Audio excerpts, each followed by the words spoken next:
What's going on, everybody? Welcome back to a new episode of the You Love It A podcast with me, Paul Ensling, and today's guest is Rama Reddy. Hey. Good to have you on. Rama is an educator and writer from Seattle, Washington. He's a Brazilian Jiu-Jitsu brown belt and has been teaching MMA, I think, for almost 20 years. I guess I started with wrestling when I was 18. So I started coaching wrestling when I was 17, 18 at a middle school as a volunteer. So I've been in it for a long time. Yeah, in it for a long time. That's where we met, because now you don't teach in Seattle anymore, but here in Berlin. You also commentate for We Love MMA, and it's good to have you on. Super excited. I'm ecstatic to be here, man. Nice. Thanks for having me. My first question would be, how did you first get into wrestling? I think was your first martial art that you practiced? Yeah. I was at Einstein Middle School as a 7th grader, and I was in a school district that was just blessed enough to have a wrestling team for both its middle schools. And I joined the wrestling team, and I don't think I won a single time, 7th grade. Just got wasted by everybody. And everyone was bigger than you, or I was just like a chubby Indian kid, and it was tough. I hadn't really played many sports. Yeah. From the age of 5 to 10 or 12. So this was like my first real sport that I really committed to. And I loved it. That was really cool. Even though I didn't win. So, it stuck around. Nice. That would have been another question of mine, if you competed much back in the days. Well, in high school, you had to compete a lot. I think over the course of the season, you probably have between 20 and 35 matches or so. Right. Wow. And in jiu-jitsu, every now and then. But I have to say I was kind of a nervous competitor. And I got really into my head more than a few times. And I just don't enjoy it like other people do. Okay. So it's, not something I'm necessarily cut out for. Right. Would you say one is cut out to compete and one's just maybe not? Or is that something you can learn? Yeah, I think that's something you can learn. I think I think anything can be learned to a certain extent. Like you can push your boundaries and get better at it. And then there are just these genetic freaks that will always be better at you, better than you, no matter what you do. I think you can learn how to compete, how to be a good competitor. One of my pet peeves is people say you can't teach heart, and that to me is a cop out, because then it sounds like, oh, you have heart or you don't have heart, and then if you don't have heart, well, you're shit out of luck for the rest of your life. And I just don't think that's true. I think what is heart, I don't know. I'm sure someone's defined it. It's like perseverance or grit or something. Can those be measurable qualities? I'm sure they can be. Can that discipline be built up? I'm sure it can be. So I think anything can be taught. Most anything can be taught. It's just a matter of the individual to decide, or the variables within the individual to decide how far they go with it. I see. So you start first with wrestling, and then when did you transition into BJJ? Or? I was 17, and my wrestling season had just concluded my senior year, and looking for something to do. I had a friend, Tony Gracia, great guy, still in Portland, runs Industrial Strength, and he's a black belt in jiu-jitsu, I think 2nd or 3rd degree by now. Oh, wow. And he told me about it, and I was like, oh, that sounds interesting. Yeah. And he still had a baseball season to go, but my wrestling season was up, and I was like, whatever, I'll just jump in right now. So did they teach that at your school, or did you go to a separate academy too? Yeah, there's a place called Northwest Jiu-Jitsu Academy run by Brian Johnson. Right, I did look that up. He used to compete at ADCC. He still competes. That guy's a madman. Yeah, he still competes, and he loves competing. How old is he? Oh gosh, I think he's 12 years older than me, so he must be 50. Wow, and he's still competing. Yeah. Oh yeah, but the great thing about jiu-jitsu is they have age brackets. Yeah. So you're always competing with people around your age Yeah. and, of course, weight and skill level. and weight are givens. So yeah, he's able to just always be cream of the crop in his division. It's cool. Yeah, that guy, I am not like that guy. He's a machine. Right. Okay. So you're a brown belt under him as well, right? Yes. Yeah. And are there any ambitions? Because when did you get your brown belt? I got my brown belt in 2015. 2015. Okay. So almost like 8 years ago. Yeah. 8 years ago in the next week or something. Yeah. Wow. Okay. I remember it was in August. Yeah. Yeah. And what does it take to make that jump from brown to black belt? That is a tough question for me to answer. I would say the baseline is that you're consistent within your dojo and that you just show up all the time, and over time you build skills, and the instructor can see that you've built those skills and they have evidence of it, and it goes from there. Right. I'm just trying to understand like the timeline, because you started BJJ then, and then you also spent quite some time in India, right? I think 7 years. Yes. Yeah. Yeah. I moved to India in it was 2011. I moved in 2011. I moved here in 2018. Okay. And it wasn't a continuous 7 years by any means. Like I went home and I was training with Brian. Okay, that's what I was trying to get. Yeah, and I was trying to travel as much as I could, because India from Seattle is like, I mean, if you like dug a hole through the earth from Seattle, I don't know where exactly you'd end up. You'd probably end up in like in the Indian Ocean, but you wouldn't be very far away from where I was living. And where exactly in India were you? Bangalore. Okay. In the south. In the south, yeah. Like the nerd capital of India. The nerd capital. Yeah, it's just known as this tech hub. Yeah. And I've heard people say the smart people all come from the south. Oh man! Or is that controversial to say? Yeah. I don't know. Indian people told me that. Yeah, so I think there's a certain bookishness about a lot of South Indian culture. I think it exists in North India too. Yeah. But yeah, there's a certain bookishness about it. Interesting. Okay. And I was traveling around, and I would visit Seattle quite often and train quite often with Brian whenever I was there. And yeah. And what were you doing in India? India, I was teaching full time. I was teaching boxing, kickboxing, wrestling, jiu-jitsu, a lot of jiu-jitsu, but a lot of the others too was, pretty diverse in terms of what I was teaching. And I was running events, and I was like competition events? Or? Yes, I was running tournaments. Okay. And I was trying to be an entrepreneur, man, in India, which is way more brutal than I think a lot of other places would be. How so? Well, not to sound too much like I adhere to social Darwinism, but India's culture is just brutal. I mean, it's first of all extremely hierarchical. Like you're like no matter where you are, someone's above you and someone's under you. And if you come in with the idea of like, oh, we're going to try to make this flat, or we're going to try to not impose, but we're going to try to have a template that makes everyone feel like equals, it's just hard to jive there. And it's difficult. There are people that make it work. I was not one of them that could endure that level of hierarchy, amongst other things. Yeah. It's also very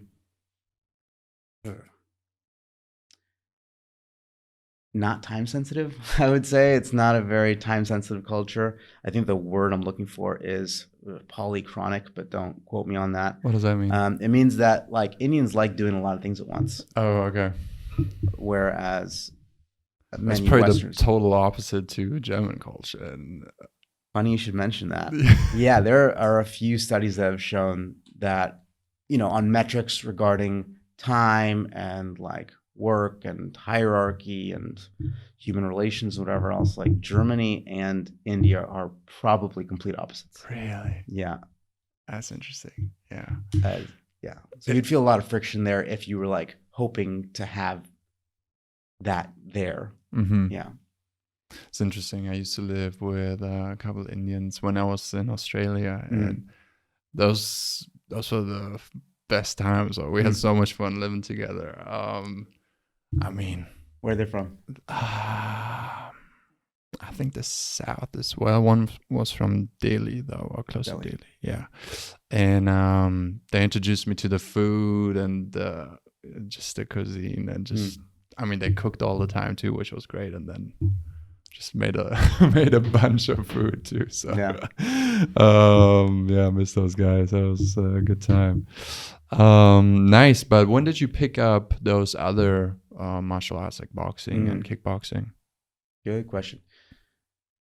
Gosh, I think with wrestling or with boxing, started taking like boxing classes on and off as soon as high school was done. Oh yeah, like it was, but it was on and off. I wasn't as committed as I was to jiu-jitsu. And then I think where I really started understanding it was when I moved to India. And I don't know how I convinced my friend Elliot Corley, to join me. I was like, hey, Elliot, 2010, send him an email. Hey, I want to move to India and start a gym. Would you want to come for a year? He wrote back email, sure, why not? Don't have anything else going on. 2011, I say, hey, I'm going to do it. And he's like, fuck. I guess he just met a girl who's now his wife. And he was like, I committed to a year. I'll do it. Yeah. And he came. Wow, what a guy. What a guy. There are a few people on earth like Elliot. He is exceptional. Yeah. He came to India, and he had been training in boxing and Muay Thai and Sanda. Well, mostly boxing. But yeah, he built. He competed in those other two. Oh wow. And yeah, with him, I just realized that you could systemize it really well, and he had such a great understanding of mechanics and timing and pedagogy too. Like he was fascinated by it too. And then from that base, it was a lot of self-study. And Jack Slack, shout out Jack Slack. Who's that? He's like this mysterious analyst, MMA analyst and striking analyst, and a little bit of everything. But he wrote these articles, and in those articles you realized, wow, this guy's seeing things that other people aren't seeing, or he's explaining things that other people aren't explaining. And it was beautiful. Like, back then this was like the heyday of Fedor Emelianenko. And he was talking about Fedor's tactics and how you clinch and whatever else. And you're like, damn, that's really cool. And I started reading a lot of that stuff and realizing that it could be incorporated in what I'm already doing. And I think that's when I was like, oh, striking's really cool. Striking's where it's at. Yeah. And that was probably when things started clicking with me. Started picking up, okay. And then how did you first get into commentating for We Love MMA? I moved to Berlin in 2018. Yeah. I had no idea what I would be doing here. I applied for a bunch of jobs, realized like getting a teaching job would be difficult because there's a certain process you have to do with the Berlin Senate and all that stuff. And so I was teaching English, basically as a freelancer. I heard about We Love MMA. You'd see posters around. Frank Brzezinski, who runs IMAG or Hilti BJJ in Berlin. Yeah. He's one of the first people I met when I moved. Not only when I moved to Berlin, when I visited Berlin in 2016, he was like one of the first people I met because of BJJ Globetrotters. BJJ Globetrotters is one reason I was able to get around Europe so easily and basically always have a warm welcome in any city I was in. Wow. And Frank was part of that, and he was a really cool guy. And I saw that it was happening. In 2017, I did a single event with Brave, Brave FC. They are a Bahraini organization, Oh. and I was mixing it up. There's another club called Berlin Brace, but they're more like basketball and like a runners club. I was like, how did that? how did I go from 5 days to MMA? Yeah. So basically, there was a show in Mumbai in 2017. They somehow lost their commentator, and then I was asked on the spot, "Hey, do you want to step in?" Yeah. And I said, "Yeah." And it was my first time doing it. I was completely unprepared because I didn't expect to do it. Right. So definitely my worst showing, but it was a great experience, and I got to work with a guy. My booth mate that day was Cyrus Fees, who is incredible. Really incredible as a commentator and as an MC, and just really interesting to see his work on that side, like how he's preparing himself and how he's thinking about it. And it was a great experience. And you've been doing it ever since. Well, that was 2017. Yeah. And then 2018, circling all the way back around to Frank Brzezinski. One of the first people I met, wasn't sure what to do. December, there's a show in Berlin at the Mercedes-Benz Arena. Yeah. I send my CV to Frank. Frank sends it to Marcus, who runs We Love MMA. Yeah. And they said, yeah, come on in. We're looking for another English commentator. And I got to work with Ronnie Sade, who's a MMA fighter. And it was a great experience. And I've been doing it ever since with him. Yeah, sick. Are there any events coming up soon? There's one happening in September in Frankfurt. Oh. Yeah, let me know if you want the hookups on that. Yeah. I can get you tickets. Yeah, that does sound interesting. Sick. I think your background is quite interesting because you moved around so much. You grew up in the States, spent some time in India, spent some time now in Germany. What has that been like, traveling and moving from continent to continent? Oh man, that's a fucking great question. I think what you realize is how important where you live is. As naive as that sounds, like I think you think there's a one, like romantically, you think, oh, there's a one in the world that's like meant for me, and like there's a soul, like a soulmate. Well, there's also like a soulmate place for you too, and like if you think that that's not important, like you're gonna suffer, I think, or you'll make amends. You'll compensate in weird ways. But I thought Seattle was great, but I saw myself kind of growing out of it at some point, and then when I went back, it kind of confirmed how I felt about it. When I went to India, immediate culture shock, and continuing culture shock through 7 years, and like just abrasion, just erosion, just What were some of the biggest culture shocks you experienced there? How people drive, like they just complete disregard for their own safety and others' safety. That's insane. Like how people view civic mindedness overall. Like, if people aren't bothered by polluting or littering, if they're done with a drink, they'll just throw out the window or whatever else. That hierarchy thing where if you're here, you're either above me or below me, and like everyone's calling you sir, which like, yes, I'm sure some people really like, but there's a certain barrier there that like prevents you from there being like a real relationship. Connection, If they're like under you, so like, and then you have to be the one that say like, no, I'm not sir. Like, you can call me coach if you want, but like, please don't call me sir. But that takes work. And it's something. There's kind of the things what we were mentioning earlier. There's just a lot of stuff there that will get on your nerves. Right. Would you ever? Because now you're pretty happy in Berlin. Would you ever consider moving away again? I mean, obviously you can't predict the future, but you kind of see yourself staying. I really like Berlin. I mean, for a number of reasons. I can bike most anywhere. I biked here. Yeah. Like, how far of a ride was it? I hope not too far. Oh no, it was like 12 minutes, nice. 15 minutes. Yeah, it was not bad. And you have dedicated bike lanes. Super comfortable in that way. winters are brutal, but the summers, springs, I mean, just incredibly beautiful here. Mm-hmm. The people, super level, super easy to communicate with. Like they say what they mean what they say, kind of thing. That's another thing that bugged the hell out of me in India. There's a lot of optimism for like timelines, or optimism for like how things would be done, or that kind of nature, and then you're just very frustrated with stuff. It takes longer than deadlines. Yeah, deadlines are.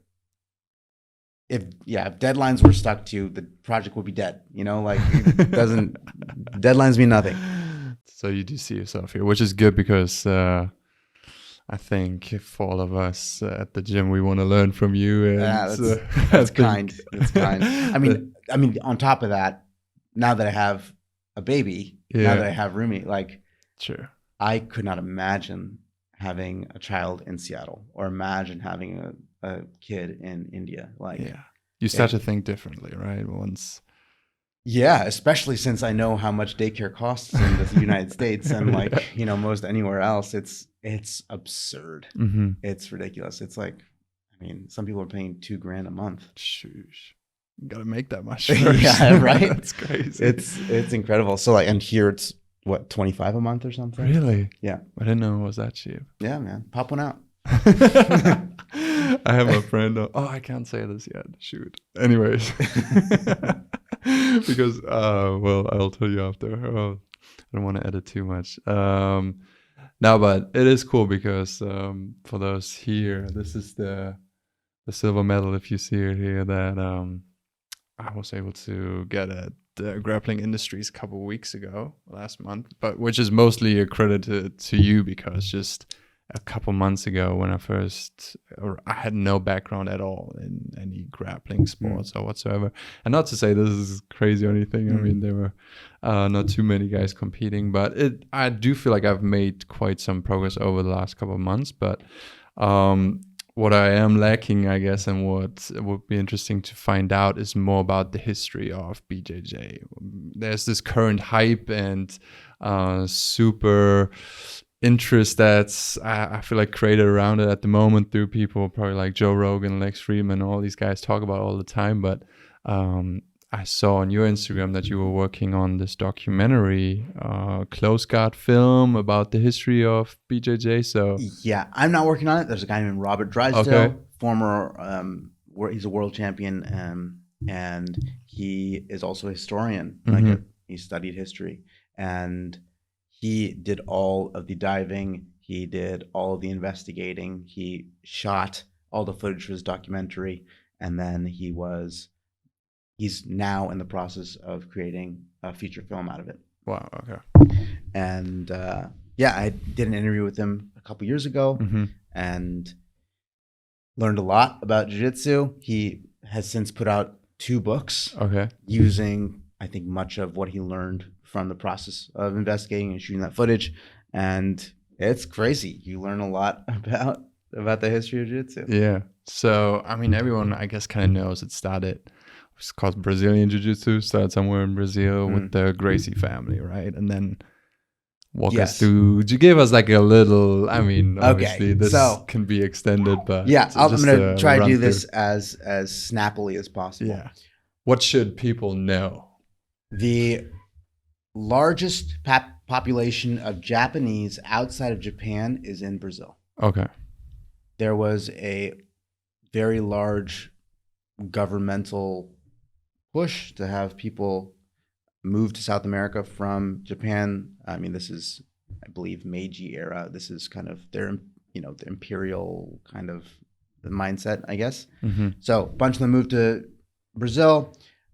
Many of them bring with them kind of a nascent form of judo, or what they learned as jiu-jitsu.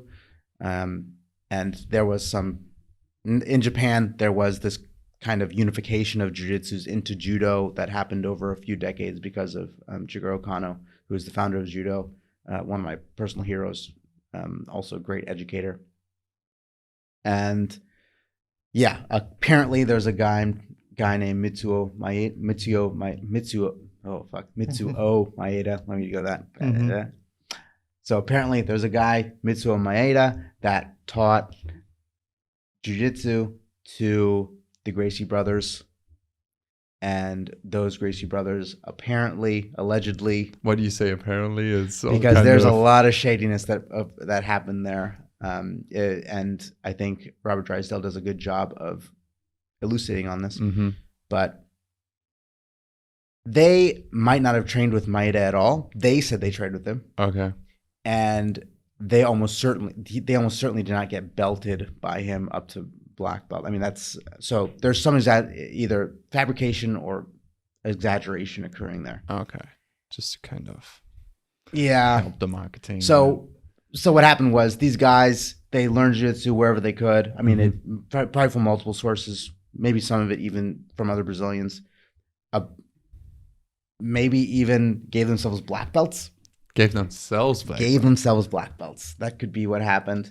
And then that's what I was thinking, because it got to have started somehow, right? Yeah. Like if you're the first like two people who like train martial or like train jiu-jitsu, then who's giving you the belt? Exactly. Yeah. And if you watch old footage of them training, you'd be like, okay, what is this? But those guys had a bunch of challenge matches. They fought a bunch of people in Vale Tudo, which is this anything goes rule. Anything goes. It's basically MMA without gloves and headbutts and stuff. So more brutal, I would say. More bleeding, certainly. But they were winning quite a bit. I say Helio Gracie, who we think of as kind of maybe the godfather of it, the one that has a lot of his pictures up on walls. That's what, because the Gracie gyms are everywhere, right? Like yes. Even in Sydney, my friends were training at Gracie gyms. You would see them everywhere. Yeah. So. Yeah, I mean they certainly built a huge thing out of it. They globalized it, or? Well, they had a lot of babies. I mean, I think between those two brothers, I can be corrected here, but I think they had more than 20 children. What? Between those two brothers. Yeah, pretty crazy. Especially Carlos Gracie, Elio's big brother, was just around town. So he had lots of kids over there. Man, you've got one so far. You got to get on your first and last, man. First and last. Okay, so that's allegedly, I guess, how it started. But is there any more to it, or how has it become so popular as it is today? 1993 Ultimate Fighting Championship, the very first very first UFC, had 8 guys in it, and one of them was Royce Gracie, who was the smallest of them all. I believe at the time he was 185. Was he one of the brothers or one of the sons of? He is one of the sons of Elio Gracie. Okay, I see. And this entire thing, the Ultimate Fighting Championship, was basically a marketing scheme by Rorion Gracie. He was one of the founders of the UFC. Oh, I did not know that. And he worked with a couple others to make it happen. Yeah. And put his brother in there, and his brother was the most diminutive of those 8, and you would not think that he'd be the one, just optically, that he'd be the one to take it. And in that night, he won. He finished 3 of his opponents by submission, and then people were like, "Oh, what the fuck is this?" Submissions, yeah. And it blew up from there. Right. Okay. That's quite interesting, because that's what I hear people say all the time. You mentioned he was probably one of the smallest. His stature might have not indicated that he would go out there and beat all these guys. Is that jiu-jitsu is that small man's sport, so to say, or the great equalizer of maybe genetically less. How can I say this? You know what I mean? Slow twitch stuff going on. Like what it does, I think John Danner has a great video on this. Yeah. What it does is it removes a lot of the potential energy from an opponent. So like if you're on the ground, I have less potential energy to put into your face. Yeah.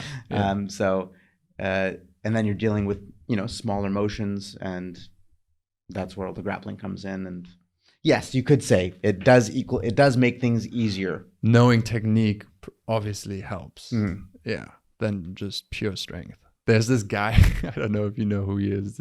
What's his name? I heard Bradley. dude. This I heard 260-pound body Yeah, builder. and he was saying like he was talking to what's his name, Brendan Schaub, and saying, "Hey, like in a street fight, who will win, me or you?" I mean, yeah, Brendan Schaub on his worst, drunkest day, like both his legs amputated, would still beat that guy. Yeah.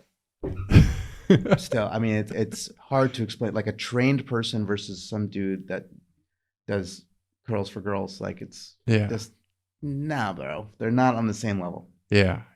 And even in a street fight. Yeah, I would agree because I'm pretty tall. I'm not like crazily muscular or anything, but the first day I was there, I thought, let me get in here, and I was just getting submitted by everyone, no matter how tall or strong or whatnot they were. I think Lucius is probably like 40 pounds lighter than I am, 20 kilos lighter and 20 centimeters smaller, but still choked the life out of me, So in that regard, like I gained so much like respect and grown in humility through that, I would say, over those last couple of months, and realizing, because as a kid, I've talked to friends about this before, always being the tallest, no one will really ever like try to mess with me or anything. But at the same time, like if someone was to, or if there was someone bigger or taller, then I probably would have had no idea how to defend myself or what to do. Not to say that now I'm like, but at least I have some knowledge on like where to go or what to do, which is quite cool, like to think about that.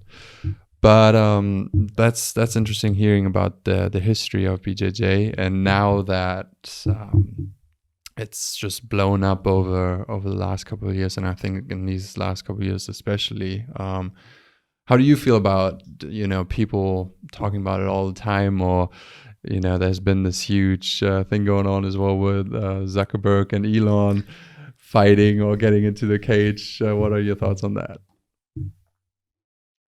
So that it's entered the mainstream is probably a good thing. Yeah. I think combat sports generally in the mainstream means that we're like ready for more empirical methods of understanding stuff. I think it's cool. Yeah, I think it's a bit of a zenith now for the sport, and I think it'll keep going up as as Mark Zuckerberg gets better and better at jiu-jitsu and starts racking up medals.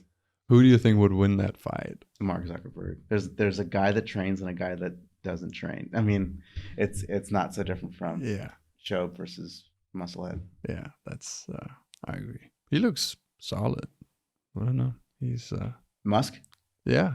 Oh, I mean, he looks like a big guy. Yeah. No, I mean Zuckerberg looks. Zuckerberg. Yeah. I mean he has in the gym.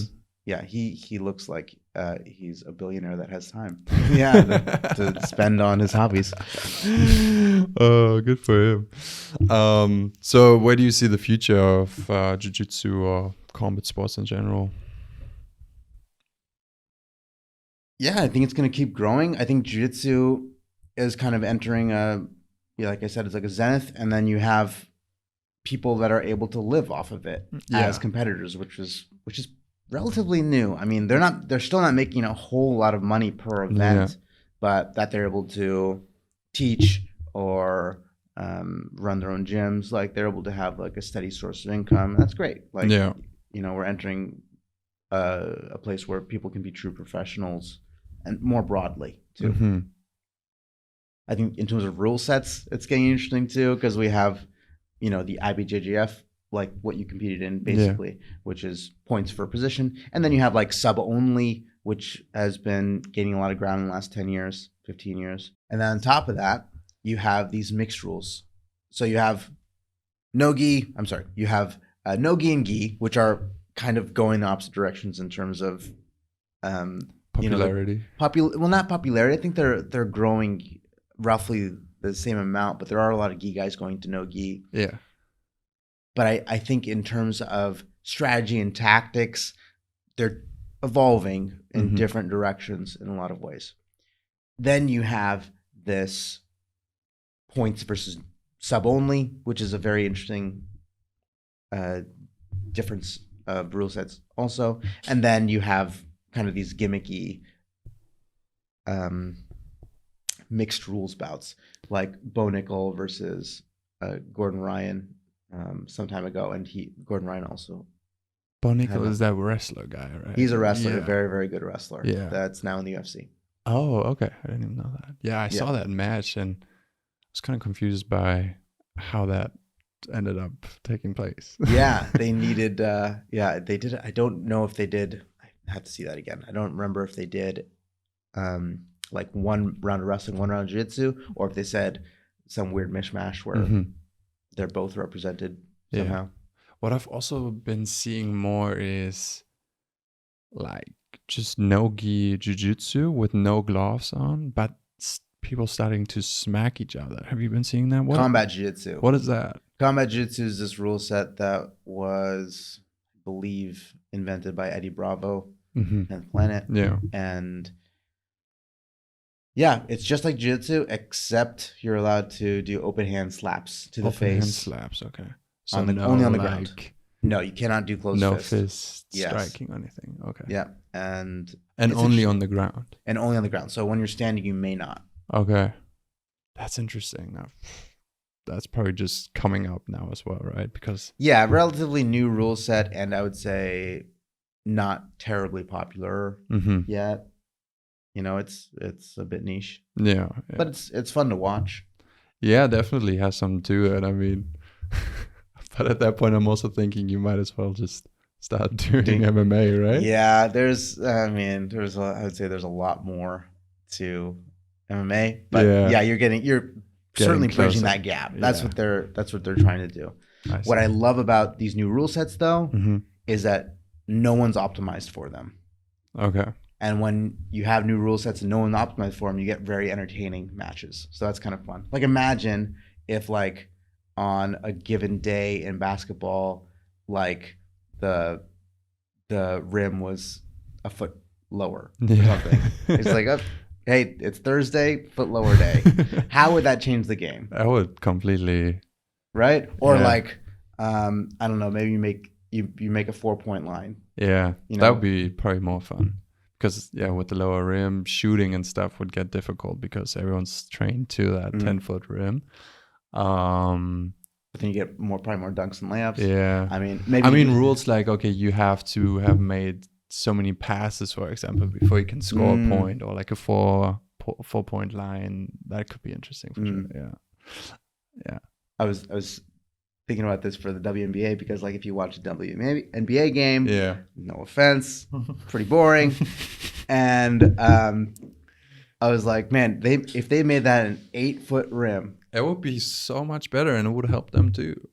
It'd be so much more fun to watch. And the ball is smaller, so I don't get why they stick to the 10-foot. rim. Yeah.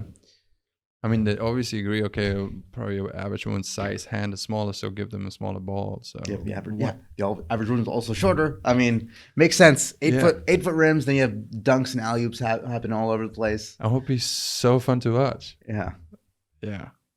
Regarding rule sets, though, what's been a huge topic, I think, especially within like the BJJ, like sphere community or whatnot, is the use or abuse of steroids.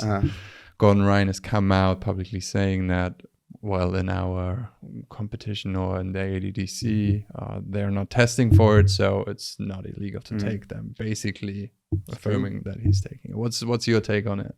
It's their bodies, man. Yeah. Like, I mean, if you're willing to put your body on the line for this, it's also, it's yours to use and yours to abuse. And also, I would say USADA and WADA have like pretty spotty records for a number of reasons.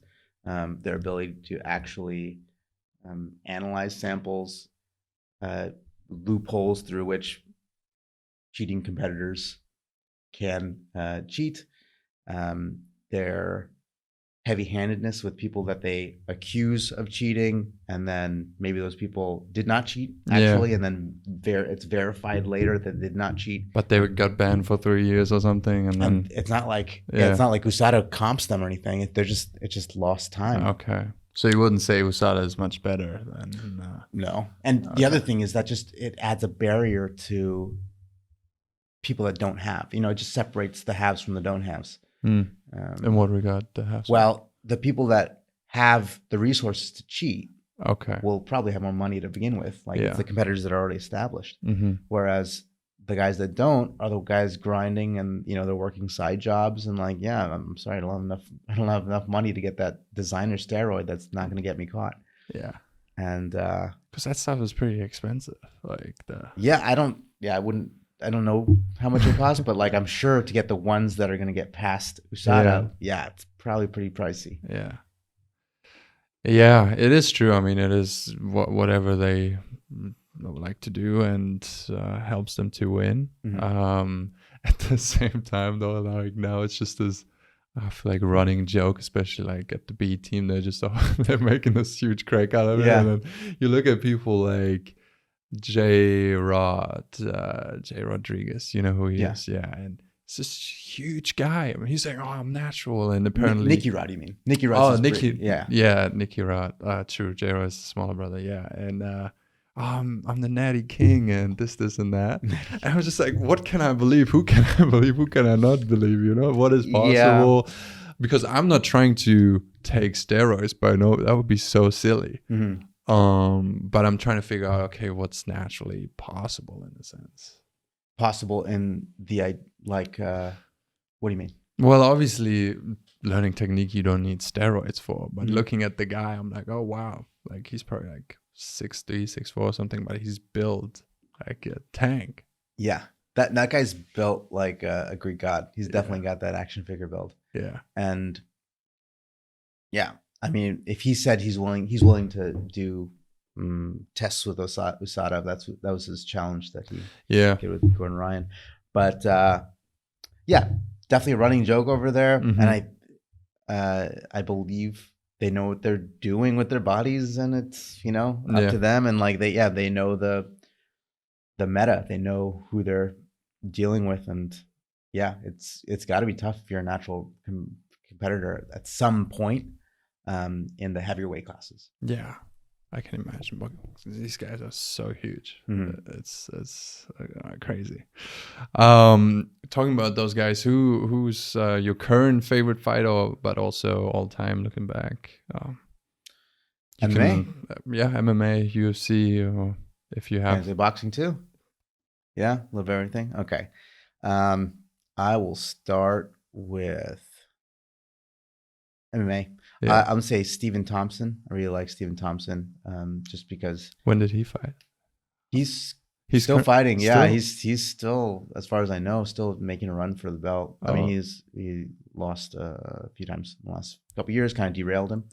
But he's very interesting style, and brings a really nice attitude to MMA, which you don't often see.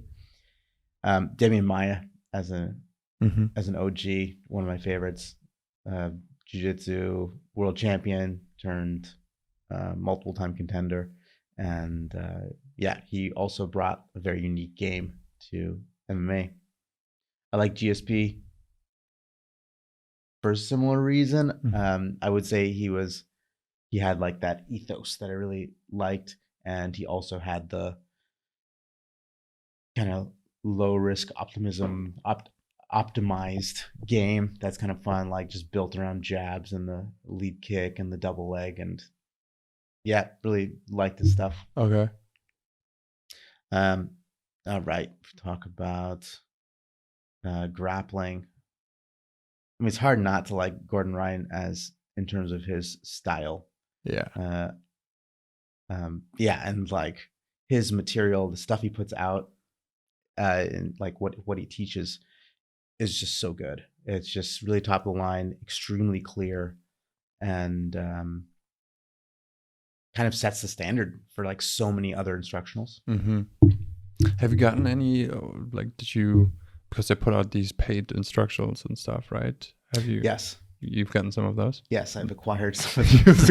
Nice. But is it worth investing into them?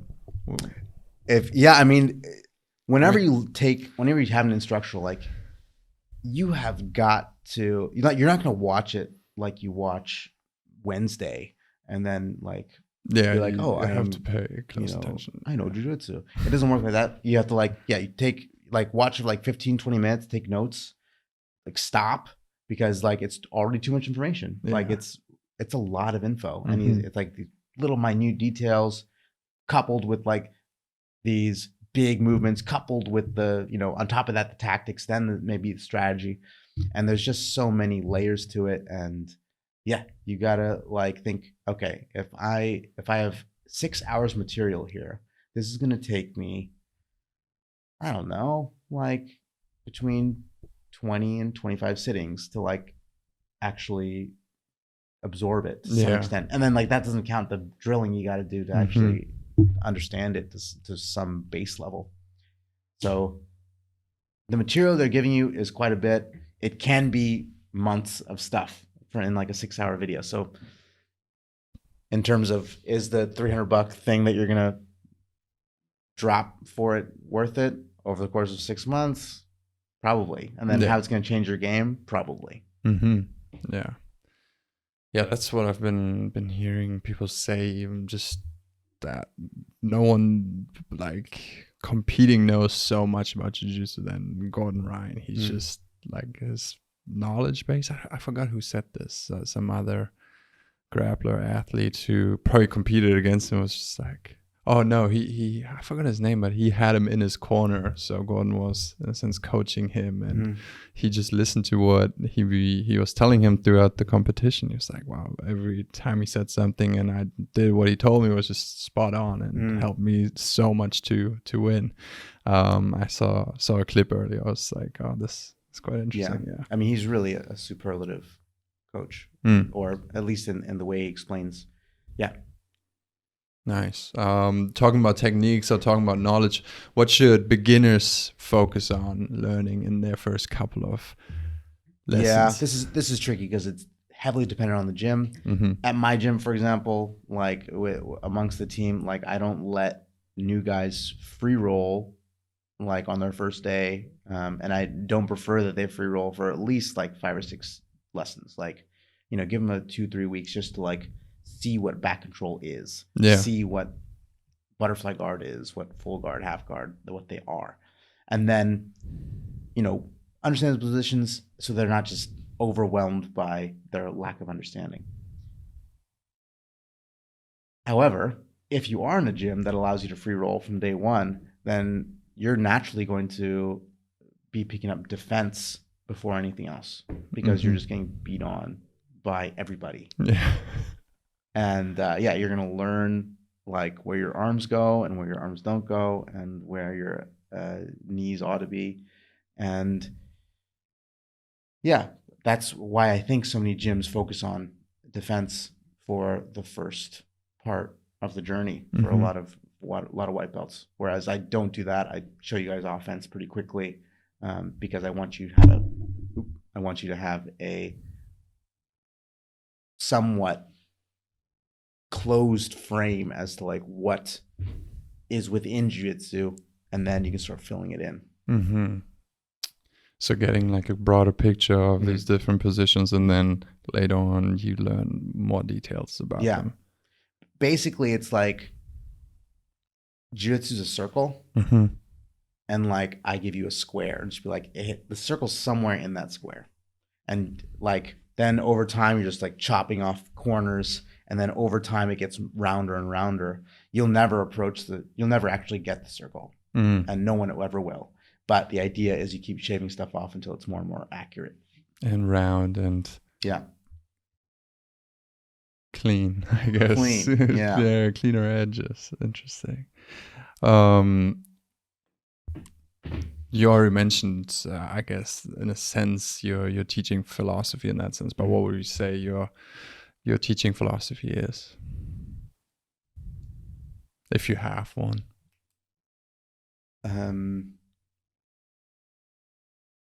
Yeah, I would say.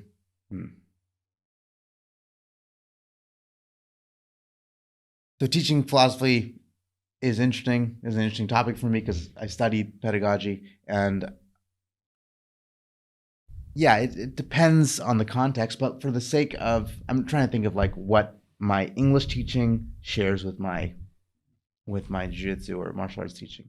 I would say it's about learning some skill or set of skills.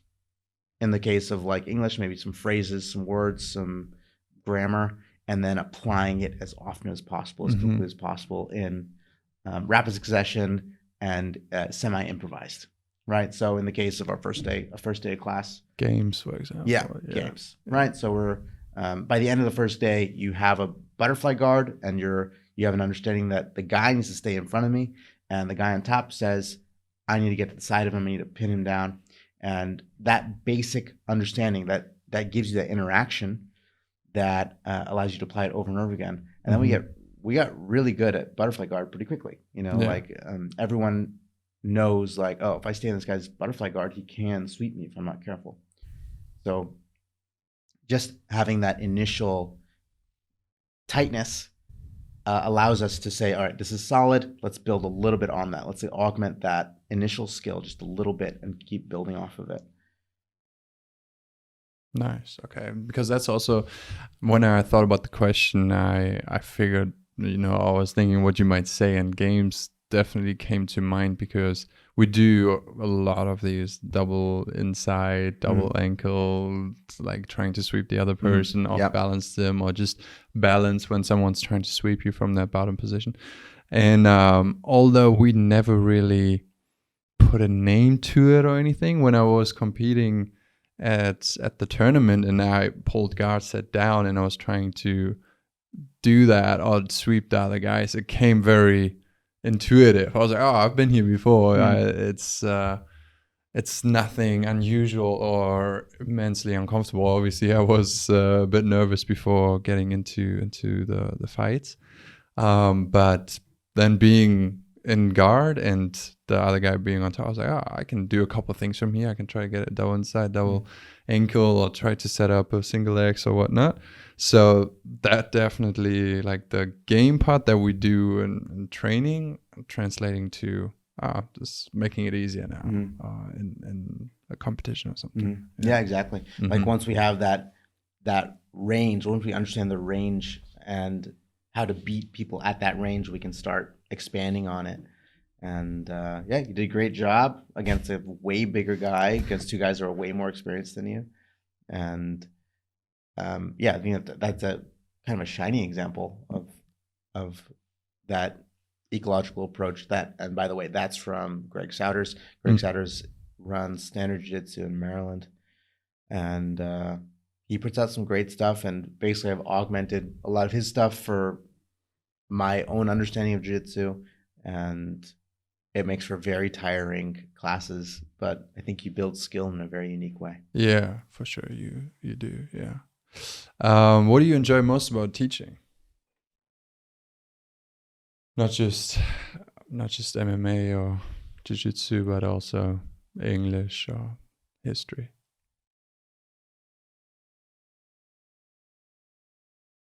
I don't think anyone would be a teacher without the gratification that you get from a student being successful, or like you see that they've overcome their own lack of knowledge and now they know. It's just it's a very cool thing to see.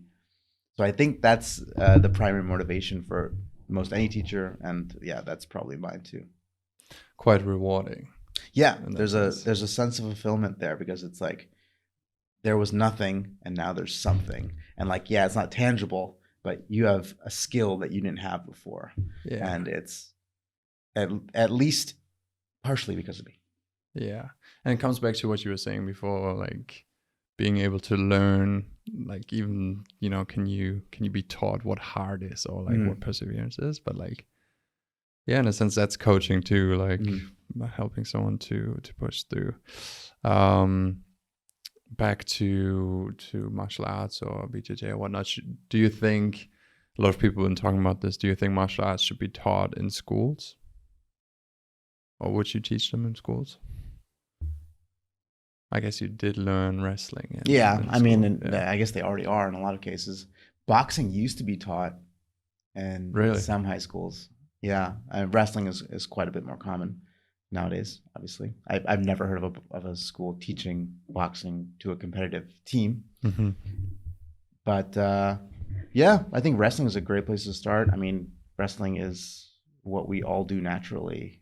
You know, if we don't have nothing else, like you probably remember wrestling with your dad. Yeah. Right? Like yeah, my brother. Your brother, yeah. So like, I mean, it's probably less fun for him now, but like, yeah, it's like such a natural attribute or natural instinct for all humans.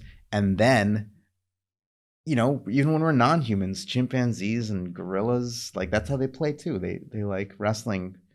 Koalas, have you seen that video? The koalas like wrestling. No.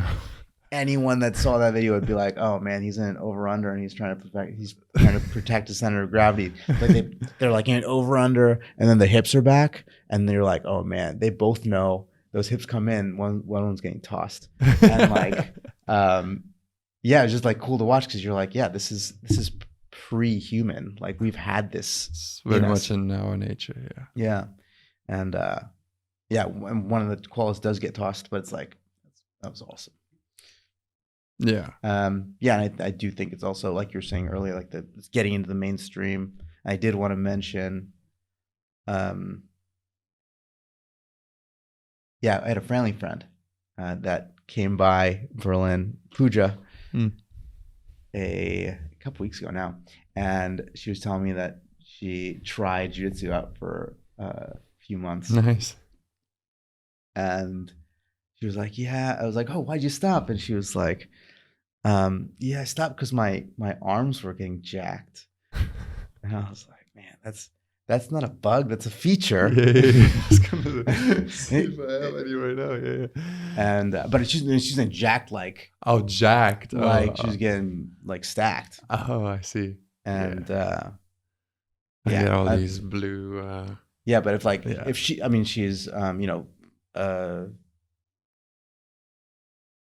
believe she's oh gosh, I'm gonna look bad, but you know, she's a yuppie by any standard, and one might not think that she does a combat sport, but she tried it out and she enjoyed it, and yeah, that's part of, I think, like the mainstreaming of jiu-jitsu overall. Like even when, you know, late 20s woman would want to try it out just for kicks. Yeah. And it is great exercise. Like I've had a good friend in Australia who was relatively short but a bit overweight, I guess. And he started training more consistently, and I've never seen someone lose weight so fast. Yeah. And he did. I just, after a short couple months, I hadn't seen him. I was like, wow, you lost so much. And he was like, you know what it is? I was like, no. He's like, just rolling. Yeah. I mean, keep rolling. Yeah. It's probably also like what he would be doing if he wasn't rolling. Yeah. It's like, eating, you know, Twinkies and beer. Maybe. Yeah. No, that's it's crazy. It's a great workout, and like you feel so good afterwards too. Like really, I was talking to Raphael about this the other week. On Tuesdays, rarely I feel like going. Like on 9 p.m., I'm like, oh, it's so late already. Let me just, take it easy, go to sleep. But every time I go, I feel so good afterwards. And even though I might be tired at the session, or my brain's not fully functioning anymore because it's so late, I'm still reminded of, like, even if like this might not be the best session, it's still better than no session at all. Mm-hmm. It's showing up still helps getting better over time. So that's just cool, and then you feel accomplished afterwards too. I mean, not gonna lie, like the 9 o'clock sessions are tough for me too. Like, I mean, sometimes I can feel myself like really fading by the end of that class. Yeah. And it's really, I get a kick out of it. It's really fun to see everybody there, and Yeah, and afterwards too, I'm a little bit jittery sometimes if I did a lot of rolling. For sure, yeah. That's true. I had to stop a couple times by McDonald's to get like a Sprite just to get some sugar or something because like, dude, this is by limits. Now that's I do enjoy those classes or sessions for sure. And just it's hard to fall asleep after them because my body's still so full of adrenaline. Yeah, like a hot shower afterwards is probably like the best thing to do, and just kind of like that's what you do. Fucking put some, I don't know, chill hop on. Yeah. Nice. All lights and try. Yeah, try fall asleep. Nice. Just a couple more. One more question I think I had is I wouldn't mind talking about the board game. Bring that up for sure. No, you go ahead. However you want to do it. Because that ties into is kind of the idea of archetypes and like how people compete, which is like really what I'm fascinated in. Yeah. What inspires you about archetypes? So first, what are archetypes to you? Okay. Archetypes are methods or strategies that can be used within a rule set or an environment to win. Yeah. There are probably people that disagree with that definition, but yeah, that's how I use it. I think originally it was from Carl Jung. He coined the phrase and he used it for psychological profiles. Interesting. Okay. But I use it in the sense of like whatever, any competitive environment. So for example, one thing that's really cool in jiu-jitsu is like a very basic archetype is like a passer guarder. Yeah. All right. So there are guys that love guarding, guys that love passing. And within those, they can break down a little bit more. You can say this guy's like a distance guarder. He really likes playing at distance. Maybe he's playing more with the legs, or he's like a proximal guarder. Like he's really trying to stay tight to you the whole time. I maybe would call you more of a proximal guarder, for example. Okay. And I could say same thing on the other side. There's like a proximal passer trying to stay tight the whole time, and a proximal, I should say, a distance passer that's just like dancing around you, basically, whatever, just doing flips and shit. Yeah. But yeah, these are like those get a lot of views on Instagram. Yeah, right. Those are, no one likes to see the guy just fucking hugging the guy until he gives up, right? Yeah. But yeah, that's like the IG reels. And so it's like those are the basic archetypes I would say in jiu-jitsu, and then it extends to boxing. I think boxing they're a little more clear cut in a lot of cases. Like you have outfighter, which is like the low risk kind of point fighter, and then you have an infighter that's trying to close range and maybe trying to attack with hooks and things of that nature. You kind of have a brawler. I kind of disagree with these two, but you have a brawler, which is the opposite of a low risk fighter. He's trying to get in exchanges. He's trying to place power into that guy's brain, so he falls asleep. And then you have like counter fighters, who you might say are low risk and trying to react to whatever the opponent's doing. Infighters, I would say, are doing the opposite of that. They are trying to initiate everything. So they're the ones like juking. They're the ones trying to initiate all the exchanges, right? Because it allows them to keep their initiative. If you play chess? Yeah, I do. Yeah. Okay, so it's tempo. Yeah. So it's the idea of tempo. It's about making sure that you have to react to what I'm doing, and your moves are basically wasted in the attempt to.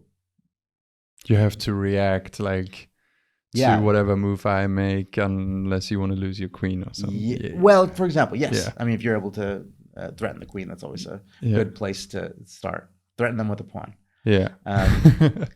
So that's what a pressure fighter is. And, there are other types. I think there are types that really gain from the audience, or there are types that are in love with the art in different ways, and that can change some things. And I have an Instagram post about psychographics, like why do people compete, which is really fascinating to me. Like, why are you here? Yeah. Some people want to win.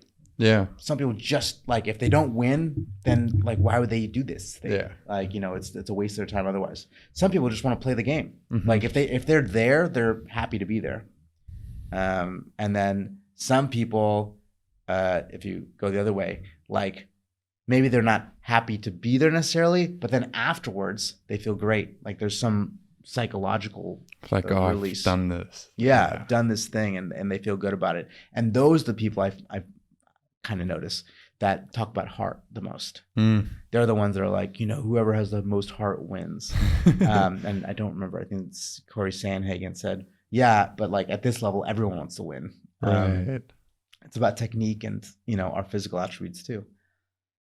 And so these archetypes really fascinate me. And that was why, oh man, definitely, this is an awkward segue into my board game. So I've been working on a board game, and I tried to distill these archetypes into 8 fighters that you can play with, and hopefully doing a Kickstarter later this year. What's the what board game's name? It's called The Square Ring. The Square Ring. And you can see it at boxingboardgame.com. Boxingboardgame.com. And all those different boxing archetypes you mentioned are figures in the game, or how can I imagine this working? Yeah, we have 8 different characters, and they're kind of conglomerates of different boxers from history. Oh, okay. And who do you like? Ali, Tyson, or like?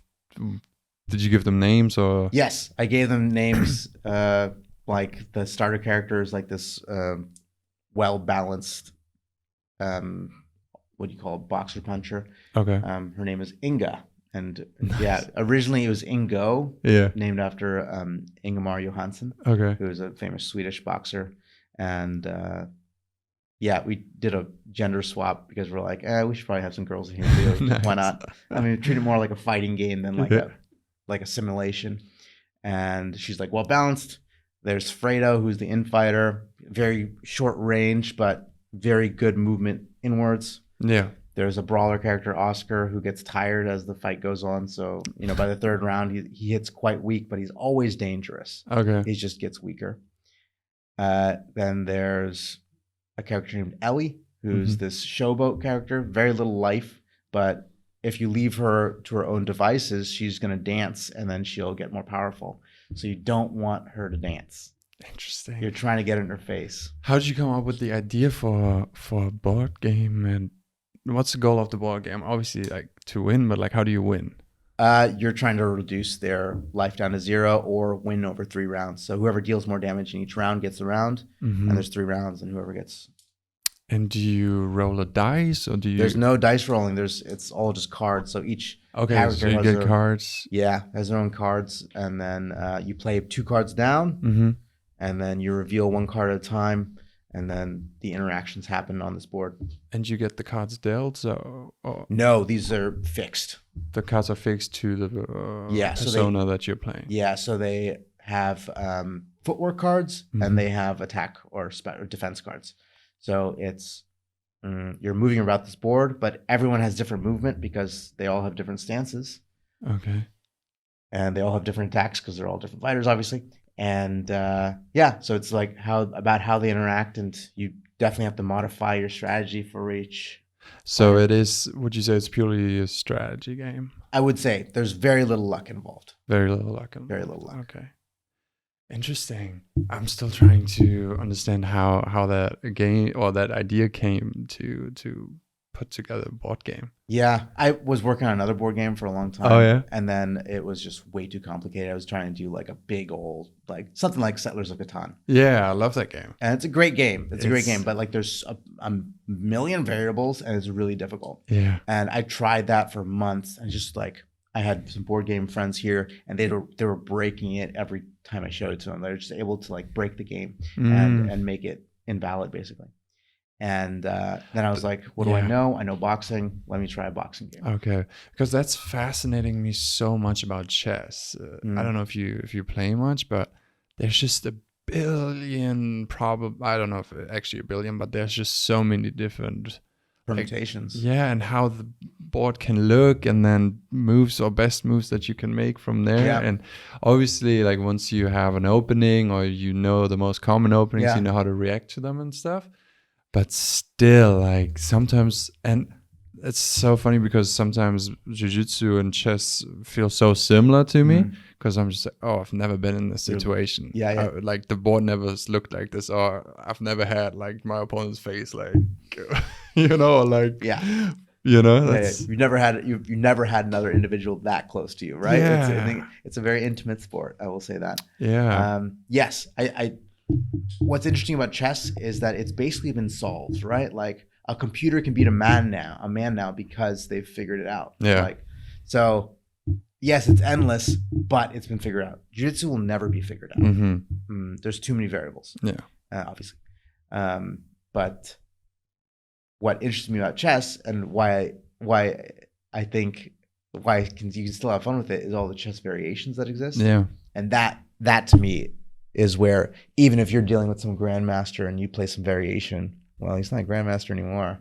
And that's where I get a kick out of stuff. Did you play a lot of chess growing up, or did you? I would say a lot, but it was not uncommon. I'll say that much. Yeah.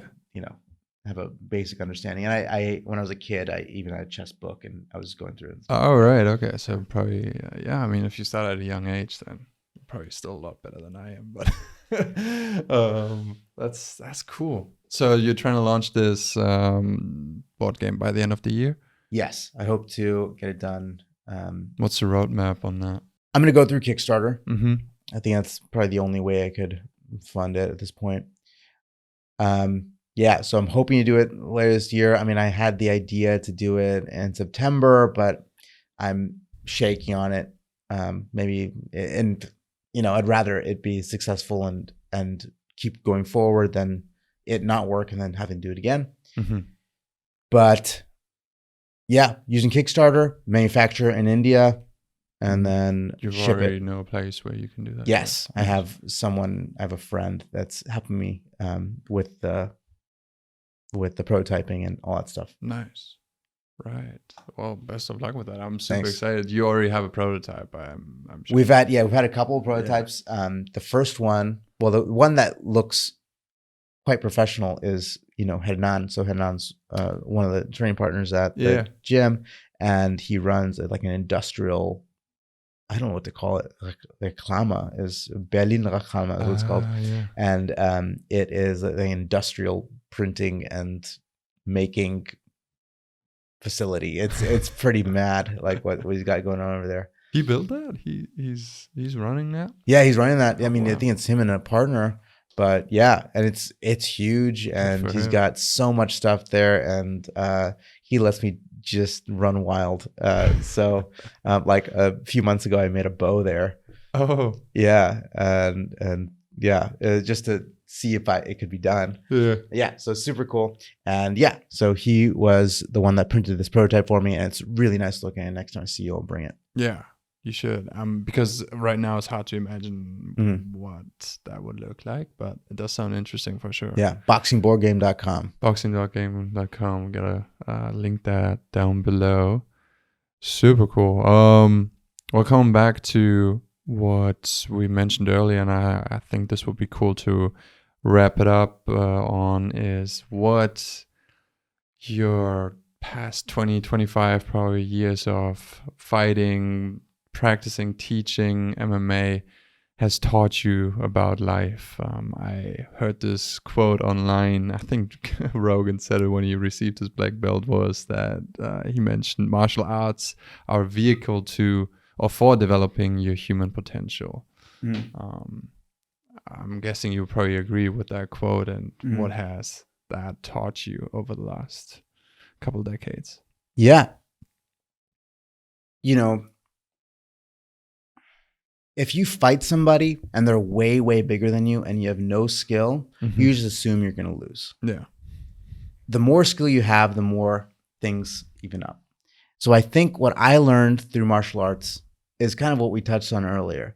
You can learn anything and you can mitigate any disaster. You can make anything better or easier in your life through skill. Yeah. And skill can be gained through any number of things or any number of ways. I should say in any number of attributes. I mean, you could become a better singer. You could become better at Excel or your finances or whatever. I mean, those are all skills. Yeah. And it makes life easier. So if we imagine life as this opponent that will eventually beat us, we just have to build up this technique as much as we can. Yeah. And then we in ourselves are a tighter ship. Yeah. That's, I like that you have that approach that you can learn anything. Because it gives us so much power in a way as well to prepare for different things, or it puts, I guess, the power in our shoes. It's like, you know, if you put down the hours, if you put in the work and time to develop this skill, then you can do this. Yeah. And the difference between like learning it randomly and like with a coach, I think, don't quote me on this, but it's like 20%. So like if I learn by myself, I will learn at whatever, 100%. Yeah. Okay. But if I have a coach, it'll be 20% better than that. It'll be at 120%. Now, that doesn't sound like much, but it's compounded. Yeah. Time over time, right? So then, you know, that definitely adds up over the course of months or years. Definitely. Yeah. I mean, it's just an accelerator, and it does help. I think just to backtrack, a little bit, why should people start then practicing martial arts to learn these things, or are there other reasons you would throw in there?